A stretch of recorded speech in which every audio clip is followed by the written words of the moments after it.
Back student. आज हम करने लगे अपना नेक्स्ट टॉपिक जो कि हमारे पास है रेडियो आइसोटॉप्स। स्टूडेंट पहले हम आइसोटॉप्स को समझते हैं, फिर आपको रेडियो आइसोटॉप्स की भी समझ आ जाएगी। स्टूडेंट आइसोटॉप्स का क्या मतलब है? आइसो का मतलब है हमारे पास सेम, और टॉप्स का मतलब है हमारे पास प्लेस। इसका क्या मतलब हो रहा है देखते हैं। स्टूडेंट हमारे पास जो कार्बन है वो जस्ट एक कार्बन नहीं है, हमारे पास कार्बन जो टोटल हमारे पास है वो 15 तरह के हमारे पास कार्बन है। उसको मैं आगे डिस्कस करता हूँ, लेकिन अभी मैं जस्ट 3 लेके चल रहा हूँ। हमारे पास नेचुरली जो हमारे पास कार्बन जो इस वर्ल्ड में दुनिया में पाए जाते हैं वो हमारे पास है C12, C13 और C14। तो स्टूडेंट यहाँ पे ये जितने भी हमारे पास तीनों की अगर मैं बात करूँ 12, 13 और 14 की, इनमें जो अमाउंट ऑफ प्रोटॉन है हमारे पास वो सब में सेम है। सब में ही प्रोटॉन क्या होते हैं? हमारे पास 6 होते हैं। और हमें ये भी पता है कि जितने नंबर ऑफ प्रोटॉन होते हैं उतने ही हमारे पास क्या होता है? इलेक्ट्रॉन होते हैं। तो प्रोटॉन भी इनमें वही आ गए, इलेक्ट्रॉन भी सब में 6 आ गए, जिस तरह आप देख रहे हैं। लेकिन अगर मैं यहाँ पे बात करूँ न्यूट्रॉन की, तो न्यूट्रॉन यहाँ पे क्या होते हैं? डिफरेंट होते हैं। लाइक अगर मैं C12 की बात करूँ तो इसके अंदर हमारे पास अमाउंट ऑफ जो न्यूट्रॉन होंगे वो 6 होंगे क्वांटिटी में। जो हमारे पास C13 है इसमें 7 होंगे, और C14 में हमारे पास 8 होंगे। Is it clear? तो यानी कि ऐसा नहीं है कि जस्ट कार्बन है तो एक कार्बन ही है, एक कार्बन के भी डिफरेंट हमारे पास क्या एलिमेंट्स हैं।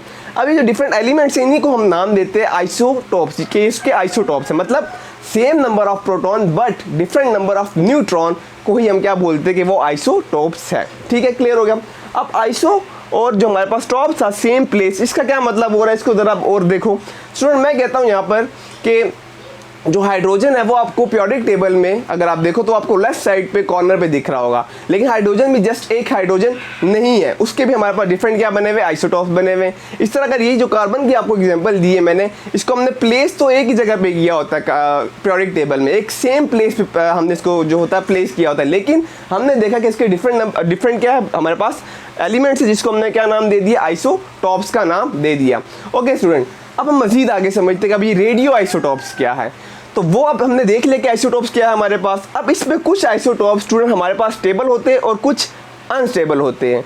जो हमारे पास स्टेबल होते हैं उनको हम रेडियो आइसोटॉप्स नहीं बोलेंगे, वो उस एलिमेंट के आइसोटॉप तो होंगे। जिस तरह अगर मैं कार्बन 12 की बात करूं और कार्बन 13 की बात करूं तो ये कार्बन के आइसोटॉप्स तो है, लेकिन ये रेडियो आइसोटॉप्स नहीं है। क्यों रेडियो आइसोटॉप्स नहीं है? क्योंकि ये स्टेबल है। अगर ये स्टेबल है तो ये रेडिएशन ही नहीं इमिट करेगा, ना ये अल्फा इमिट करेगा, ना बीटा इमिट करेगा, और ना ही गैमा इमिट करेगा। तो अगर ये स्टेबल है तो जस्ट हम इसको आइसोटॉप्स बोलेंगे, रेडियो आइसोटॉप्स नहीं बोलेंगे।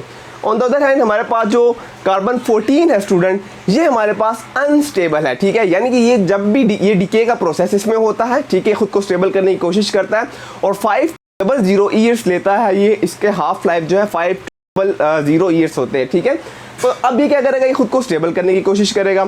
जब ये खुद को स्टेबल कर रहा होगा तो ये रेडिएशन इमिट करेगा, अल्फा, बीटा और गैमा।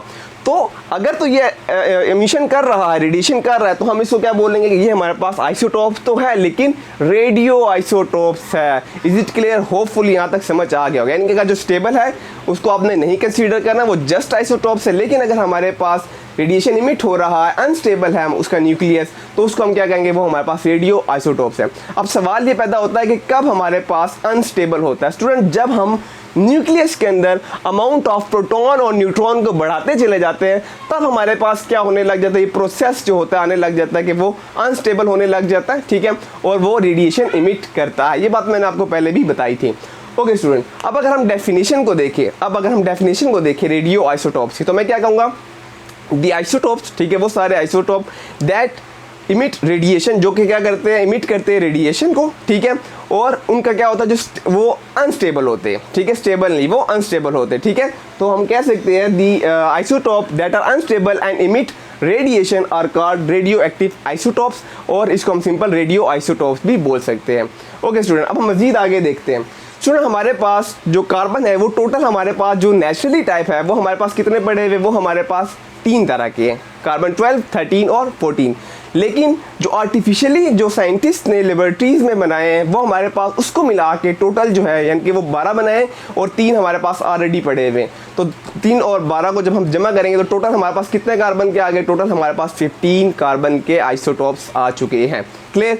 अब इसमें जो हमारे पास कार्बन 12 है ये इस दुनिया में सबसे ज़्यादा पाया जाता है। 98.89% हमारे पास कार्बन जो 12 है वो पाया जाता है। और अगर मैं कार्बन 13 की बात करूँ यहाँ पे तो 1.11% पाया जाता है। Last but not the least जो हमारे पास जो नेचुरली है हमारे पास कार्बन 14 की अगर मैं बात करूँ तो बहुत ही ट्रेस अमाउंट में पाया जाता है, बहुत ही कम अमाउंट में पाया जाता है, ना होने के बराबर। और उसकी तभी जो और वो अनस्टेबल भी है। पहले दो जो है हमारे पास स्टूडेंट वो स्टेबल है, यानी कि वो रेडिएशन नहीं इमिट करते। लास्ट में जो कार्बन 14 है वो रेडिएशन भी इमिट करता है और वो बहुत ही कम अमाउंट में है हमारे पास। और उसका जो हाफ लाइफ है, अगर आपने हाफ लाइफ की वीडियो नहीं देखी तो वो भी मैंने ऑलरेडी डाली हुई है, उसको समझ, इस कॉन्सेप्ट को भी समझो, ठीक है। तो उसकी जो हाफ लाइफ है वो तकरीबन कितनी है, 100। ठीक हो गया, ये बात आ गई समझ, डन, ओके। और बाकी जो साइंटिस्ट ने बनाए 12 मजीद जो है उसको हम बोलेंगे वो आर्टिफिशियल आइसोटोप्स है कार्बन के।